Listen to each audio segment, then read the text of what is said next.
What's up guys, and welcome back to the channel. So you just got your first gravel bike and you're stoked and you're ready to go ride. Well, I've got some news for you. There are some accessories that you are going to not only want, but some of these accessories I think you're going to need for your new gravel bike that are not gonna only make that bike more enjoyable and make the experience more fun, but some of these accessories are going to customize that bike to really make it your own. Some of these accessories are pretty affordable and some of them are more expensive. So without further ado, let's check out these gravel bike accessories.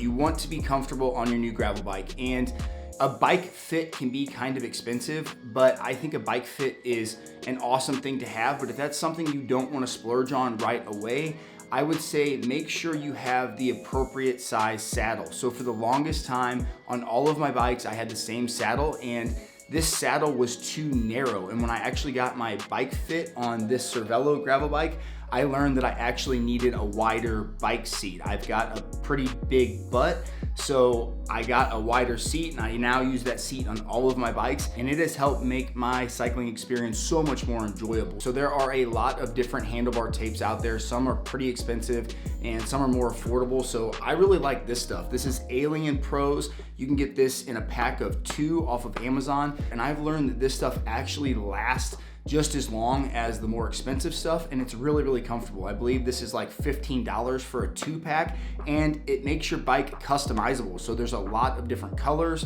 I don't have any suspension on my gravel bike, but I know a lot of people like suspension on their gravel bikes. So if you want more comfort, there are actually suspension stems that you can add to your bike. And while I don't know a lot about those stems, I know some people really, really like them. Make yourself seen while you are out there on the road. So I use the Garmin Varia rear radar light. This is actually a daytime running light, and it will warn me on my Garmin head unit when cars are approaching. This is, I believe, a must-have, and you don't necessarily have to have this specific model or brand. There are some other radar lights out there, but if you're riding on the road, I would honestly splurge and get one of these. It's been a freaking game changer for me just for feeling safe and being safe. This is the Raveman FR300, and this is a daytime running light. I love this thing for one, because it helps me be seen, and for two, it mounts directly under my Garmin mount, so it keeps the cockpit of my bike really, really clean. And it also doubles as a battery pack. So if I'm running low on my Garmin battery, I can actually bring a cord and I can attach a cord to this to my Garmin, and it will actually charge my Garmin while I ride. But I will link this light in the description of the video, and if you're interested in picking one of these up, use the code Tyler10 for 10% off. I use Garmin cycling computers. I really, really like them. I can attach that radar light. If I'm doing a long ride and I need the route, I can have the route on the head unit. And you don't have to get a Garmin computer necessarily. There are other brands out there, but I would seriously consider getting a good cycling computer.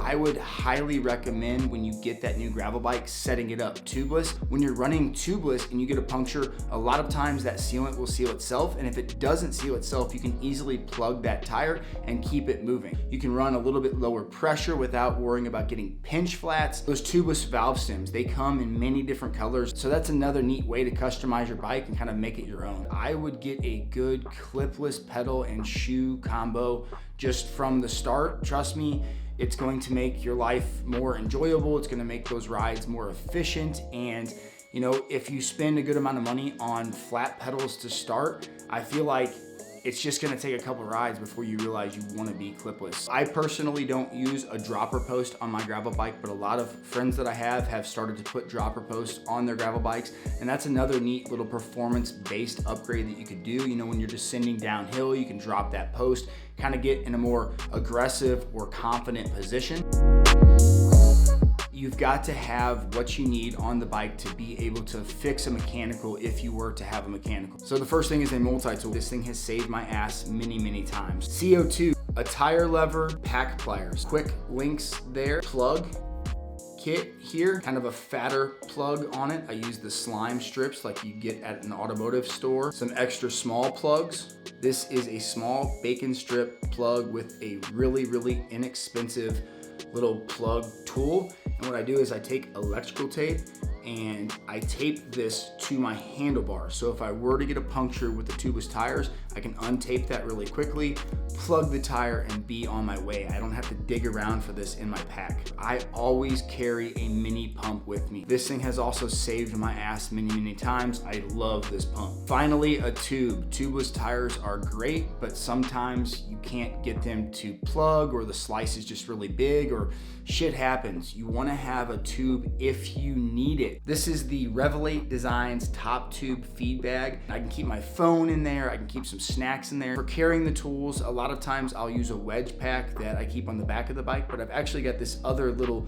Revelate Designs bag where I've been keeping my tools. So this is some 3M tape. I got this off Amazon. Those bags will actually rub the paint. I've had this happen before, so before you use those bags, apply some of this 3M tape. I also apply this stuff on the high rub areas, the chainstay or the down tube where you're getting rocks that are hitting the bike. I apply this stuff to kind of just give some extra protection to the frame and keep the frame nice. All of the products that I have personally used, I will link them in the description of the video. If there are any accessories that you guys use that I missed on this list, please comment those below. If you like this video, give it a thumbs up. If you haven't subscribed to the channel yet, I would really appreciate it if you'd hit that subscribe button.